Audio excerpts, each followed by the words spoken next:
श्रील प्रभुपाद जी भक्ति को प्रेममयी सेवा बताते हैं, द प्योर डिवोशनल सर्विस। प्रेम से अगर हम कोई सेवा करें भगवान की, उसको कहते हैं प्योर डिवोशनल सर्विस।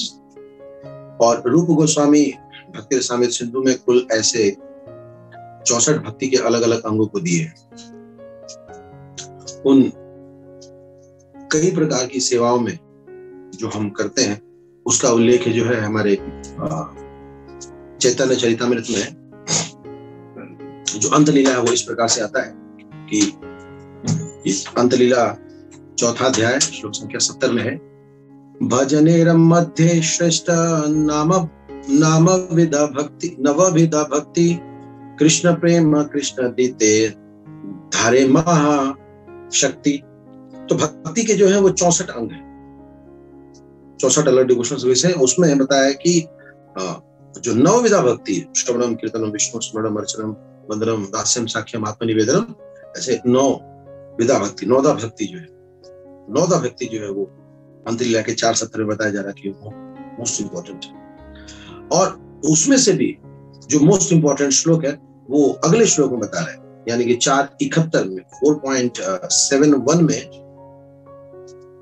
क्या बताते हैं, तार मध्य सर्वश्रेष्ठ नाम संकीर्तन निरपराध नाम लैला पाया प्रेम धन। तो तार मध्य, तो 64 में 9 और 9 में ये 1 नाम संकीर्तन। तार मध्य सर्वश्रेष्ठ नाम संकीर्तन, उन सभी में सबसे सर्वश्रेष्ठ जो है वो नाम संकीर्तन। बट कैसे, उस नाम संकीर्तन को कैसे लेना है, निरपराधे, बिना अपराध के, बिना अपराध के अगर वो हरि नाम लेते हैं तो निरपराधे।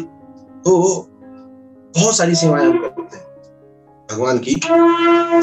कई लोग जल चढ़ाते हैं, कई लोग अगरबत्ती दिखाते हैं, कई लोग दिया दिखाते हैं, कई लोग प्रणाम करते हैं, कई लोग भागवत पढ़ते हैं, कई लोग कथा सुनते हैं, कई लोग इस तरह के छोटे कार्यक्रम बनाते हैं। वैसे बहुत सारी सेवाएं हैं, इन सेवाओं की कोई लिमिट नहीं है।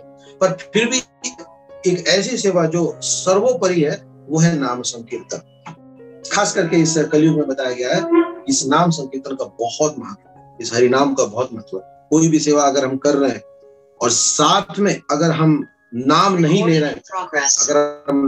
रहे हैं, तो फिर वो सेवा जो है वो अपरिपूर्ण जो है वो माना जाता है। इसलिए कई बार क्या होता है, देखा जाता है कि खास करके जब के समय हम कुछ बहाने बना देते हैं, या फिर कई बार बहाने बन जाते हैं। तो हमें इस परंपरा को जारी रखना है कि श्रील प्रभुपाद जी ने हमें सुबह में, खास करके मैं मंदिर शेड्यूल की बात करूं, श्रील प्रभुपाद जी ने सुबह में हमें 5:15 से 7:15 2 घंटे खास करके जाप के लिए दिए। इन 2 घंटों को हमें बहुत ही ध्यानपूर्वक जाप के लिए यूज करना चाहिए। हालांकि मैनेजमेंट की दृष्टि से कई जगह आपने देखा होगा कि अनाउंसमेंट्स कभी-कभी इतने लंबे हो जाते हैं कि वो खींच खाच के एकदम 5:45-6 बज जाता है, और फिर बाद में उधर साफ सफाई की तैयारी शुरू हो जाती है। और इस प्रकार से हम जाप को बहुत ज्यादा प्रायोरिटी नहीं देते, तो ये अच्छी बात नहीं है ना।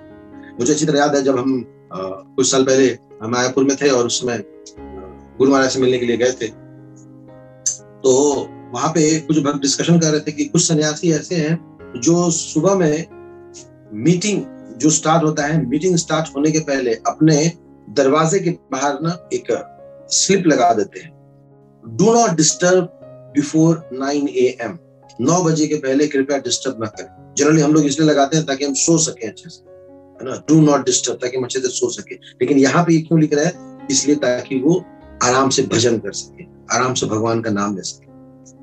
तो हमें देखना चाहिए कि ऐसा तो नहीं है कि भगवान की सेवा के नाम पे हम टाइम पास कर रहे हैं, कहीं ऐसा तो नहीं है कि ठीक है जब के समय हम कहीं कुछ और कर रहे हैं, कहीं ऐसा तो नहीं है कि जब के समय हमने बहुत सारी जिम्मेदारियां ले ली है, या फिर कहीं ऐसा तो नहीं है कि हमने अपने पिछले दिन को प्लान नहीं किया है कि जब के समय कहीं हमारा डिस्टर्ब हो जाए। ये सब इंट्रोस्पेक्शन की चीज है, आत्मविश्लेषण की चीज है।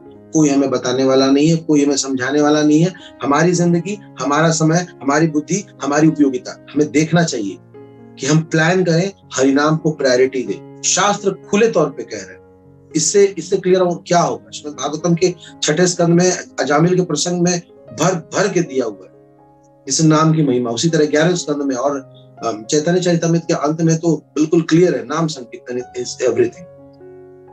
तो इसलिए अपनी जिंदगी को हम इस तरह डिजाइन करें कि पशु जीवन से ऊपर उठे, मनुष्य जीवन के ऊपर आए, मनुष्य जीवन से ऊपर उठे, हम सात्विक जीवन जिए, सात्विक जीवन से ऊपर उठे और हम भक्ति करें, डिवोशनल सर्विस करें। और डिवोशनल सर्विस में भी जो नवदा भक्ति है, श्रवण कीर्तन विष्णु स्मरण अर्चना वंदनम, ये सब जरूर करें। और इसमें भी हरिनाम संकीर्तन का एक विशेष स्थान है, उस स्थान से बिल्कुल भी हम कॉम्प्रोमाइज नहीं करें, क्योंकि हरिनाम ही एवं केवलम, यही एकमात्र साधन है जिससे हम भगवान के कृष्ण प्रेम को प्राप्त कर सकते हैं। हरिनाम प्रभु की, श्रील प्रभुपाद की, समेत भक्त वृंद की जय।